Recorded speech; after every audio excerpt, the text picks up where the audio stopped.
Hello, my name is Fabian Avila, and today I'm going to talk to you about self-leadership. A very important tool for everyone in today's competitive world, but also a very important personal attribute that can help you push your products forward and accomplish all your personal missions in life when you decide to, but most importantly, if you build that leadership mindset or blueprint within your brain. Of course, having experienced the military life for a good portion of my life, I must begin the topic of leadership by sharing my military experience and then move forward into all my personal achievements and personal codes of conduct of what I learned about leadership across the years. But here's something that you and I must always remember when looking into the future, and that is that we're all the makers of our own destiny, and that we have to take personal responsibility to build a great destiny for the futures of ourselves and for our societies. In the military, we describe the word leadership with a list of 7 adjectives. The word leadership is usually abbreviated with the following 7 letters acronym. Leadership. L-E-R-H-I-P. This acronym means L for loyalty, D for duty, R for respect, S for self-service, H for honor, I for integrity, and P for personal courage. This is basically the rhetorical foundational framework for leadership during basic training in the Army. If some of you haven't attended a military basic training, I highly recommend that you attend one. However, when you enter the NCO, non-commissioned officer leadership program, that's where the sergeants in the Army, for those of you who don't know what that means, just to give you some insights, they're also known as the backbone of the Army. The next set of leadership principles, words that are instilled in the NCO minds, are the following 3 words: purpose, direction, and motivation. These 3 sets of words are just as important as the previous ones. However, there is a slight difference. These 3 words can also be useful when actively leading, motivating, and directing a team. Tell us on a mission, that's giving them purpose. Some how to execute the mission, that is giving them direction. But you also motivate them towards effective action, that's play motivation. However, these 3 sets of words, purpose, direction, and motivation, can also be applied as a set of self-leadership principles. When no one else is there to give you that sense of purpose, direction, and motivation. When no one else is there, it is extremely important that you find your own set of purpose, direction, and motivations in life, especially when it comes to living your own goals and living your own lives and maybe leading other people's lives. When I decided to write my book, The Value of Peace, for instance, which took me 9 months to finish, or even more so when I decided to translate it to the Spanish version, which took me an additional 4 months, it took a lot of personal leadership and commitment to finish these books. I kept reminding myself about the leadership requirements that I mentioned before during the entire process of me writing and translating this book. Leadership, purpose, direction, and motivation. Those were the tools that I used to accomplish my mission. Loyalty to myself and to my country, and duty to myself and others, respect for other people's ideas, personal courage to get the job done. It is not easy to write a book, but I found my own purpose, direction, and motivation from within to accomplish the mission.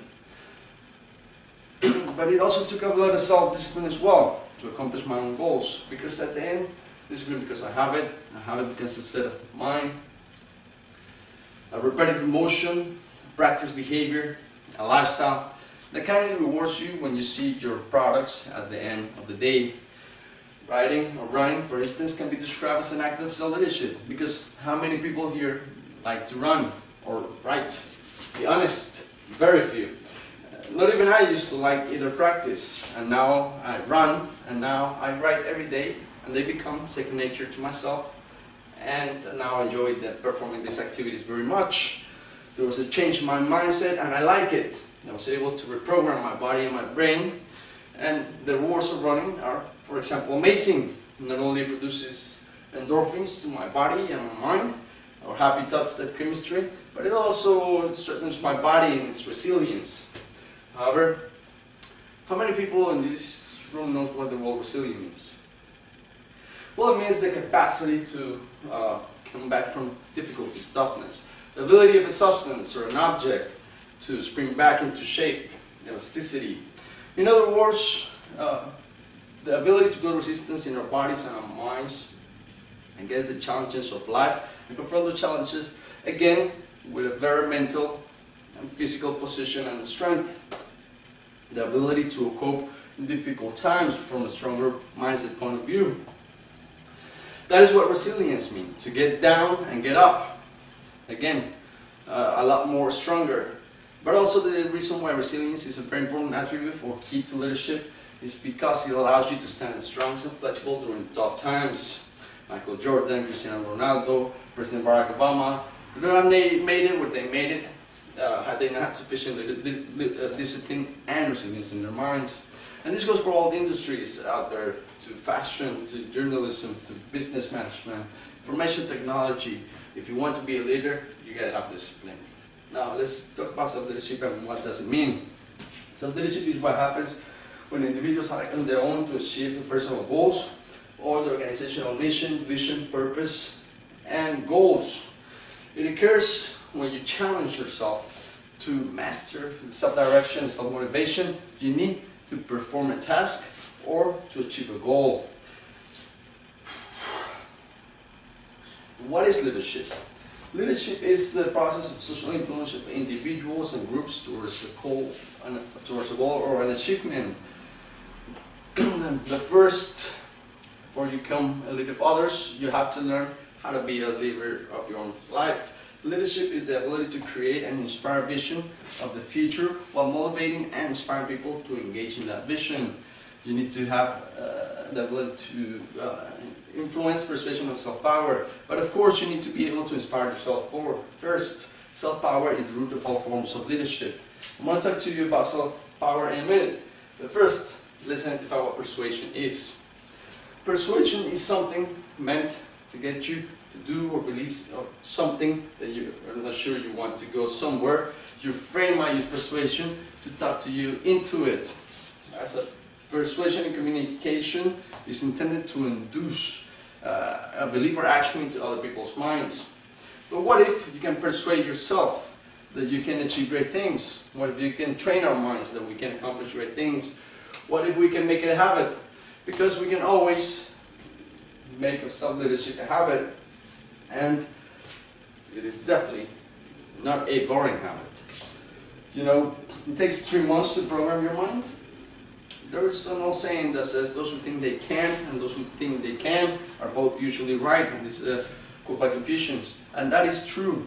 You can be your worst enemy or your best ally. It's all about what kind of conversations you have in your mind, and whether you decide to become your worst enemy or your best ally. Think about that for a second, about the limitations in your own mind. Are there any mental ideas that you have constructed in your mind? Any change that are not allowing you to change those things that you want to change? Because changes are that you have built those chains yourselves, or even if society has built those chains, you have to break some of the chains to build your dreams. Now here's some of the characteristics of effective leadership. Number one, effective leaders challenge the process. Some of the most successful leaders challenge the system. They challenge the rules, challenge yourself, and get out of your comfort zone. There's some people that argue that success happens outside of the comfort zone, and the list goes for people like Elon Musk and Rosa Parks and Bill Gates. They usually use the disruption and cold turkey method, means right now, do it right now, it doesn't matter how you do it, break the rules. Number two, effective leadership inspires shared vision. Rather than give direct direction, they appeal to the values and emotions in order to align themselves to the mission, to reflect the team interest, and they are actually able to influence others through leadership and passionate lives. You gotta cultivate your self-power before you get agency power. Barack Obama, Tony Robbins, they believe passionately in themselves. So therefore, you need to have self-power before you have any form of agency power. Agency power means institutional power. Number three, effective leaders enable others to act. In fact, they share information, they empower and collaborate, or empower their collaborators to set and achieve corporate goals, delegating and empowering others. Micromanagement is not an effective way to manage world and in different circumstances. Number four, Effective leaders model the way. They're a part of, not apart from the group. They lead by example, and the power is given to them by those who follow them because they believe in these leaderships. To be effective leaders, must walk the walk by exhibiting the behaviors they expect in others and ensuring consistency between their words and their deeds. I can tell you a few examples of when I train and rewire the structure of my brain to change my mind in order to do great things. For instance, when I joined the military before basic training, I used to hate running, but now I love to run. Or when I learned how to play the guitar, I used to think that playing the guitar was boring, but now I am a nerd and I play the guitar. This is my song Millón de Bendiciones, and this is my song La Babita. They're both in Spanish, but I'm proud of them. The day I injured my hand, it was so bad that I never thought I was going to go back to the gym again. But of course, here I am, healthy, fit, and go to the gym because I learned how to beat my own mind and fight my own self-limitations. Leadership is also an observable and learnable skill or set of practices. That is why I'm here, because I want to teach you about self-leadership. There is a theory, there is a process, there is a practice, there is a methodology to learning how to become a leader. Practice makes perfect. You perform an active leadership in yourself, and all of a sudden you become your leader.